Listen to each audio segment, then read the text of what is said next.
ہر معصوم کے لیے ایک تاریخ انہی سے مخصوص ہے، یا ولادت کی یا شہادت کی، لیکن جناب رسالت مآب کی دونوں تاریخیں تنہا نہیں ہیں، کسی نہ کسی فرد اہل بیت کے ساتھ ہیں۔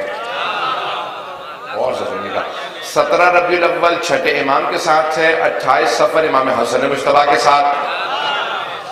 آپ کی 17 ربیع الاول کی تاریخ اور 28 صفر، دو ہی تاریخیں، دونوں کسی نہ کسی فرد اہل بیت کے ساتھ۔ یعنی خدا پیغام کیا دے رہا ہے؟ میرے حبیب کو کبھی بھی ان کی آل سے جدا نہ کرنے کی کوشش کرنا، ہمیشہ جب بھی میرے حبیب کو یاد کرنا ان کی آل کے ساتھ یاد کرنا۔ حتیٰ ہمارے ہاں خود حبیب خدا نے منع کیا کہ خبردار کبھی مجھ پہ اکیلے درود نہ بھیجنا، جب بھی درود بھیجنا میری آل کو ساتھ شامل کرنا۔ لا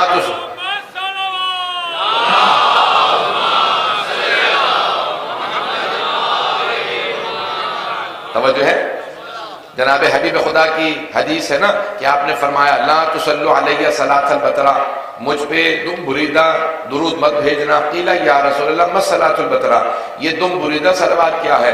تو آپ نے فرمایا جہاں مجھ پہ درود بھیجو میری آل کو شامل نہ کرو۔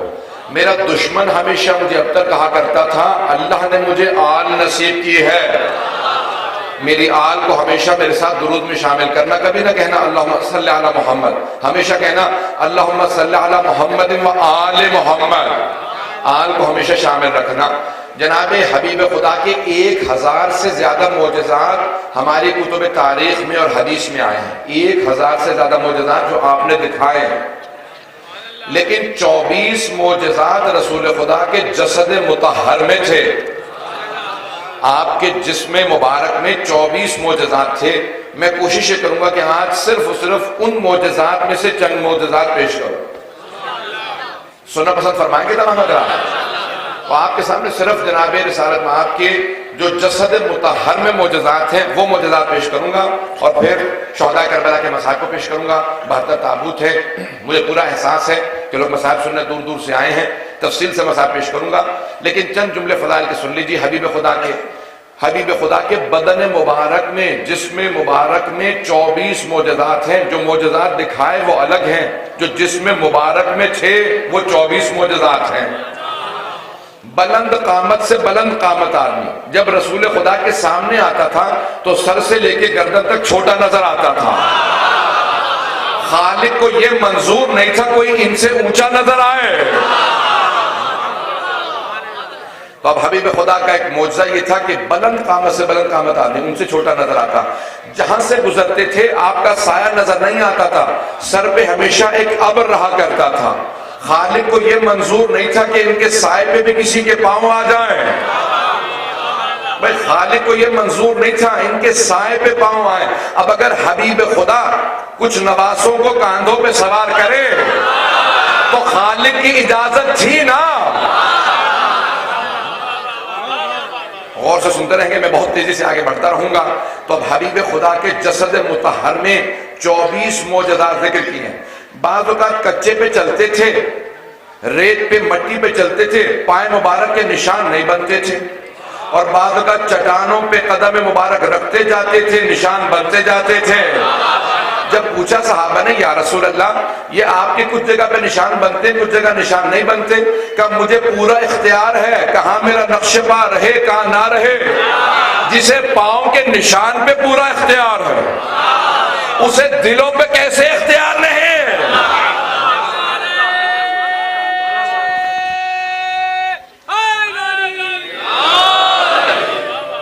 توجہ ہے ذرا نہیں؟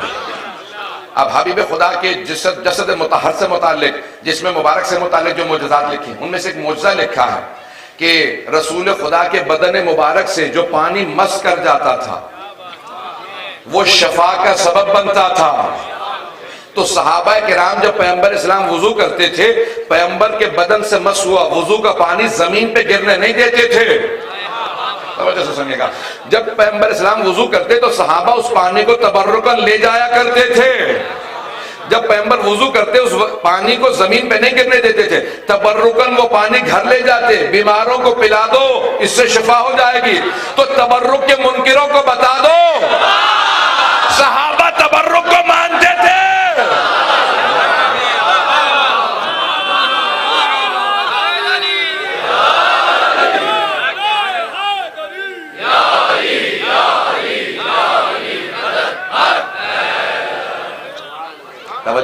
گرامی؟ تو اب تبرکن صحابہ بھی اس پانی کو گھر لے جایا کرتے تھے کیونکہ پیغمبر کے بدن مطہر سے مس ہو گیا تھا۔ ایک زندہ معجزہ پیغمبر اسلام کا جسد مطہر میں یہ تھا کہ کوئی اگر بیمار آتا آپ اپنا لعاب دہن لگاتے تھے شفا مل جاتی، اگر پانی کنویں کے اندر خشک ہو جاتا اپنا لعاب دہن ڈالتے پانی کنویں کے اندر بھر جاتا، اگر پانی کھارا ہوتا تھا لعاب دہن ڈالتے تھے پانی میٹھا ہو جاتا تھا۔ جس کے لعاب دہن کا اثر ایسا ہو اس کے خون کا اثر کیسا ہوگا؟ اب 24 معجزات لکھے ہیں، میں بہت تیزی سے گزر رہا ہوں۔ یہاں تک لکھا ہے کہ پیغمبر کی پیشانی سے ایسا نور نکلتا تھا کہ امہات المومنین کہتی کہ اگر دن میں ہم سے سوئی کھو جاتی تھی تو ہم رات کا انتظار کرتے تھے۔ رات میں تو اور زیادہ تاریکی ہوتی ہے، کہا نہیں، رسول خدا رات میں تشریف لاتے تھے، جو دن کی روشنی میں سوئی نہیں ملتی تھی رات میں پیغمبر کی پیشانی کے نور میں مل جاتی تھی۔ تو لوگوں سے کہو اگر ہمت ہے اور کہو محمد ہم جیسے۔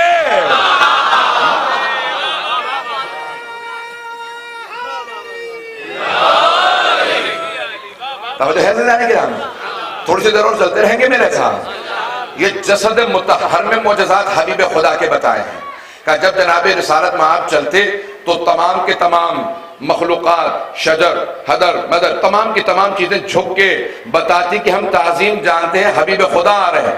آپ کے سامنے درخت جھک جایا کرتے تھے، جہاں سے آپ گزرتے وہاں پہ درخت جھک جاتے تھے۔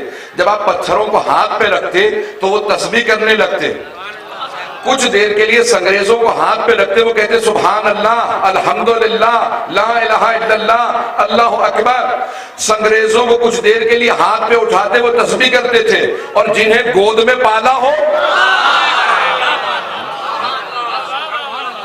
اے مسلمانوں یہ وہ پیغمبر ہیں جن کی ہاتھ پہ اگر پتھر بھی آ جائے تو تسبیح کرتا ہے۔ ان کی تعظیم تو کرو جنہیں پیغمبر نے پالا ہے۔ پیغمبر کے بہت سے معجزات لکھے، یہاں تک روایت میں الفاظ یہ ہیں، حق الیقین، بحار الانوار، اصول کافی کے کتابوں سے پیش کر رہا ہوں تاکہ ذہن میں شبہ نہ آئے۔ حبیب خدا کا ایک معجزہ یہ لکھا کہ جب تمام افراد سفر میں اکٹھے پیغمبر کے ساتھ چلتے تو جہاں پیغمبر سوتے تو لوگ دیکھ کے بتا دیتے تھے کہ یہ رسول خدا سو رہے ہیں، یہ محمد مصطفیٰ ہیں، جبکہ رسول خدا پورے بدن پہ چادر اڑ کے سوتے تھے، سر سے لے کے پاؤں تک پورا بدن ڈھانپ لیتے تھے، پھر بھی لوگ دیکھ کے بتا دیتے تھے یہ محمد مصطفیٰ سو رہے ہیں، دیکھ کے بتا دیتے تھے۔ لوگ پوچھتے کہ کیسے پہچانتے ہو؟ کہا کہ ہم دیکھ کے بتا دیتے ہیں کہ تمام افراد میں رسول خدا کون سے ہیں۔ کہا کیسے؟ کہا جب وہ چادر لیتے ہیں نا تو چادر لینے کے باوجود ان کے بدن سے نور چھن چھن کے نکلتا ہے۔ نہیں پہنچا سکا بات کو؟ سارے مجمع کی آخر تک توجہ ہو، جب پیغمبر سوتے تو ایک چادر سیاہ رنگ کی اوڑھ لیتے، چادر سے بھی نور چھن چھن کے نکلتا جس سے پتہ چلتا محمد مصطفیٰ سو رہے ہیں۔ تو مجھے کہہ لینے دے اگر حبیب خدا کو شب ہجرت کسی کو اپنے بستر پہ سلانا ہو تو کسی ایسے کو سلائیں گے جس کے بدن سے ویسا نور نکلتا ہو۔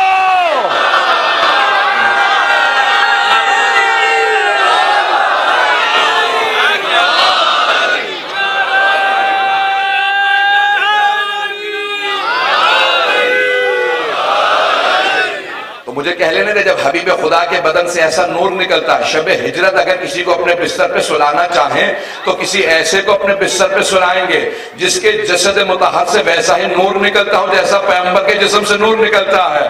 ایک اور بات کہہ لینے دے، وہ جو دیکھنے والے تھے وہ شیعہ نہیں تھے، جو شب ہجرت پیغمبر کے بستر کو دیکھ رہے تھے جب امیر المومنین سو رہے تھے وہ شیعہ نہیں تھے، قریش کے سرداروں کے نمائندے تھے۔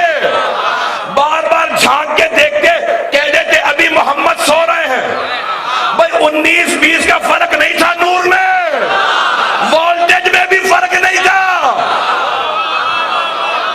بھائی ان کا نور زیادہ ان کا کم، پتہ نہیں توجہ ہے یا نہیں؟ بہت سے لوگ پتہ نہیں کیا کچھ کہہ جاتے ہیں، رسول خدا کا قد بڑا تھا، علی کا قد چھوٹا تھا، اسے کہنا تو کیمرہ لے کے وہیں کھڑا تھا۔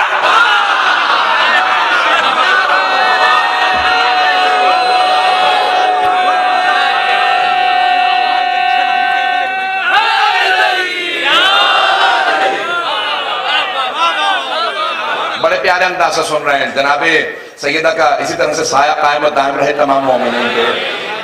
سنیں گے عزیزان گرامی، وہ مشرکین بار بار دیکھتے اور یہی کہتے کہ نہیں ابھی محمد سو رہے ہیں۔ دیکھنے والے مسلمان نہیں تھے، مومن نہیں تھے، علی کے شیعہ نہیں تھے، لیکن دیکھ کے یہی کہتے تھے نور وہی ہے جس کے نور کی شعائیں بتا رہی ہیں۔ تو حبیب خدا نے جناب امیر کو بستر پہ سلایا، وقت نہیں کہ تفصیل میں جا سکوں، لیکن واحد میرے مولا ہے کہ جب ایک مرتبہ تمام کے تمام مشرکین کے نمائندگان نے 40 لوگوں کے 40 قبیلوں کے نمائندگان نے فیصلہ کر رکھا تھا کہ جیسے صبح ہوگی میں ایک آدمی کا چادر اتاروں گا، سب نیزے مار دینا۔ ایک مرتبہ چادر ہٹی، نیزے چلنا چاہتے تھے، ایک آدمی نے کہا رک جاؤ، یہ محمد نہیں علی ہے۔ نیزوں کے سائے تھے، علی سے پوچھا محمد کیا کہاں ہے؟ کہ میرے پاس امانت رکھوا کے نہیں گئے تھے۔ اتنے اطمینان سے صرف شیر خدا بات کر سکتے ہیں۔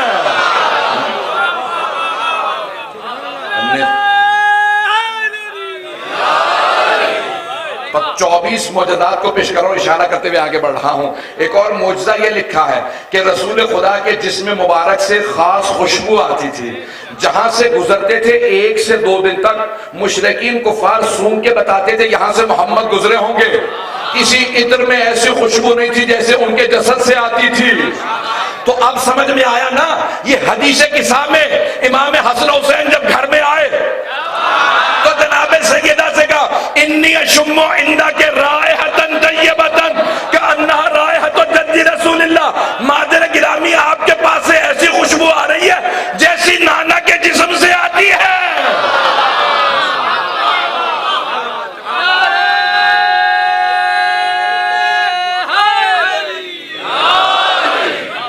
توجہ ہے، یہ حبیب خدا کا جسد مبارک ہے۔ اب تمام کے تمام ائمہ میں وہی صفات ہونی چاہیے نا، رسول خدا کے 12 اوصیاء میں وہی صفات ہونی چاہیے جو حبیب خدا میں ہیں۔ میں 2 جملے کہہ کے آگے بڑھوں گا، پھر انشاءاللہ دوبارہ اس نتیجے کو آپ کے سامنے لاؤں گا۔ جسد مطہر میں یہ معجزات ہیں، جسم مبارک میں معجزات ہیں۔ رسول خدا کے بدن سے خاص خوشبو آتی تھی، یہاں تک تاریخ کے الفاظ ہیں کہ صحابہ رسول خدا سے سوال کرتے یا رسول خدا اس مقام پہ بے انتہا کیڑے مکوڑے ہیں، حشرات الارض ہیں، مچھر مکھیاں ہیں، ہمارے سب پہ یہ مچھر مکھیاں بیٹھتے ہیں، یہ آپ کو کیوں تنگ نہیں کرتے؟ کہ میرے چاروں طرف ایک حصار ہے، یہ میرے قریب نہیں آتے، انہیں بھی پتا تھا کہاں بیٹھنا ہے۔ اگر بات پہنچ رہی ہو،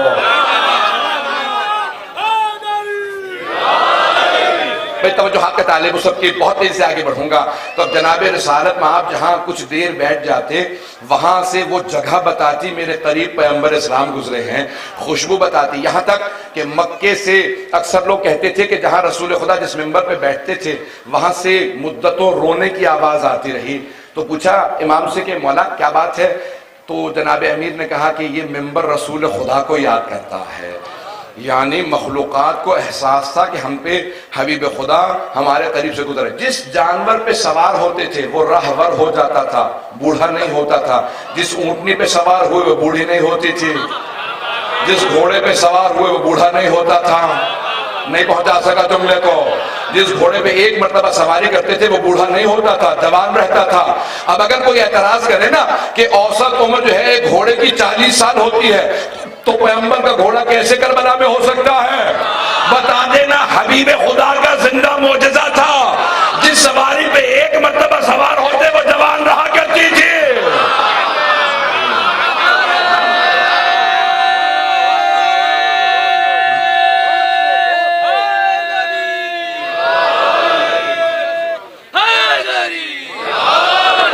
سب کی توجہ ہے میرے ساتھ؟ عزیزان گرامی، حبیب خدا کے جسد مطہر کے آثار ایسے تھے کہ سب کو بتاتے تھے، آثار بتاتے تھے کہ آپ حبیب خدا ہیں۔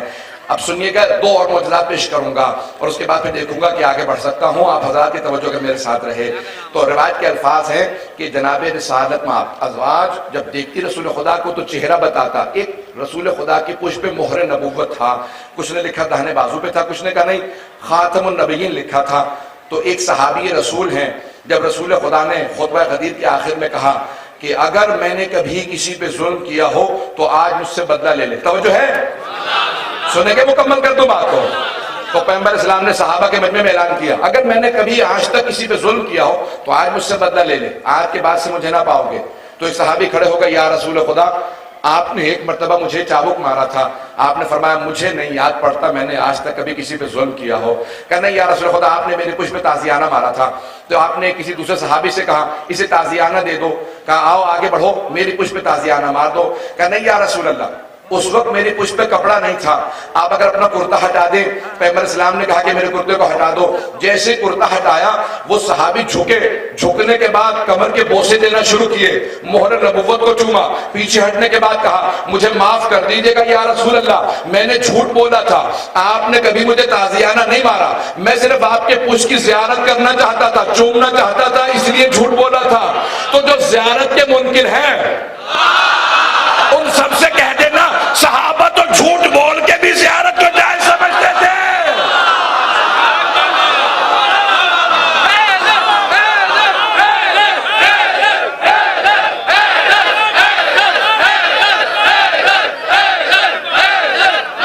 توجہ ہے ذہن کے رہا ہے. بس ایک آخری پہلو کو پیش کر رہا ہوں، اس کے بعد پھر چند اور مطالب پیش کروں گا، پھر مسائل کی طرف آ جاؤں گا. تفصیل سے مسائل پیش کرنا چاہتا ہوں. جانتا ہوں تاخیر بہت ہو چکی ہے. میرے بھائیوں، میرے بزرگوں، میرے بچوں، جناب حبیب خدا کے تمام معجزات میں آپ کو آپ کی رسول خدا کی آل ہمیشہ آپ سے وابستہ نظر آئے گی. اب یہاں پہ جناب ام حبیبہ ہیں، بہت رتبہ ہے جناب ام حبیبہ کا، زوجہ رسول ہیں رضی اللہ عنہا، بہت مقام ہے. فتح مکہ پہ باپ نے فیصلہ کیا کہ میں بھی مسلمان ہونا چاہتا ہوں. ابو سفیان کی بیٹی تھی، پورا خاندان دشمن رسالت تھا، لیکن حضرت ام حبیبہ ایمان لے آئی تھی، ہجرت کر کے مدینے گئی. رسول خدا نے زوجیت میں لیا. اب اشارہ کرتے ہوئے آگے بڑھ رہا ہوں. مجھے پورا یقین ہے اپنے مجمع کی حسن سماعت پہ کہ سارا مجمع پہنچ جائے گا. جب فتح مکہ پہ مجبوراً باپ نے ایمان قبول کیا تو بیٹی سے ملنے کے لیے گیا. جیسے پہنچا تو کہا کہ بیٹی ملنے کے لیے آیا تھا، کہا یہ تشریف رکھیں. جب بیٹھنے لگے تو کہا بابا جان رک جائیں، یہاں نہیں بیٹھ سکتے.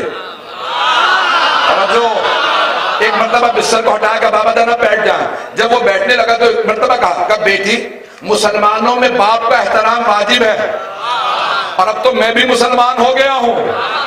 باپ سے تم نے بستر کو ہٹا کے پھر بٹھایا کہ بابا جان یہ بستر رسالت ہے، اس بستر پہ جناب رسول خدا آرام کرتے ہیں. میں آپ کو بھی جانتی ہوں جناب رسالت میں آپ کی معرفت بھی رکھتی ہوں. آپ اس لائق نہیں کہ بستر رسالت پہ بیٹھے، تو مجھے کہہ لینے دے جو بستر رسالت پہ بیٹھنے کی صلاحیت نہیں رکھتے وہ منبر رسالت پہ.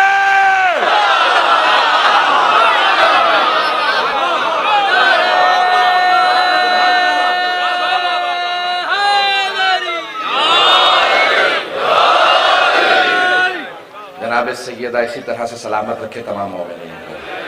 یقین میں نے پڑھنے کا بہت ہی کر رہا ہے، لیکن جانتا ہوں کہ جس اثرات سے کہاں کہاں تک لوگ کھڑے ہیں، آپ حضرات کا جناب سیدہ آنا قبول فرمائیں. اب سنیں گے بہت سے لوگوں نے جناب رسالت میں آپ سے متعلق لکھا ہے نا کہ بھائیوں نے ہمارے کہ اللہ نے وہ تمام چیزیں، ہمارا نظریہ یہ ہے کہ اللہ نے جتنے معجزات سارے انبیاء کو دیے تھے، وہ سارے جتنے معجزات تھے اس سے زیادہ جناب رسالت میں آپ کو معجزات، اس سے زیادہ جناب ختمی مرتبہ کے پاس معجزات تھے.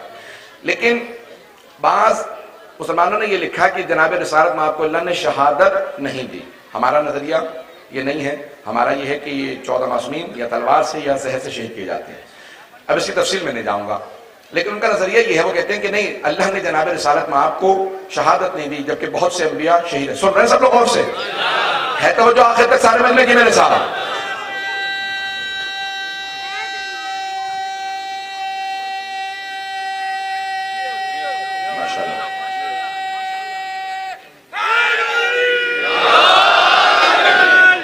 آپ کے حسن سماعت کی نظر کر رہا ہوں.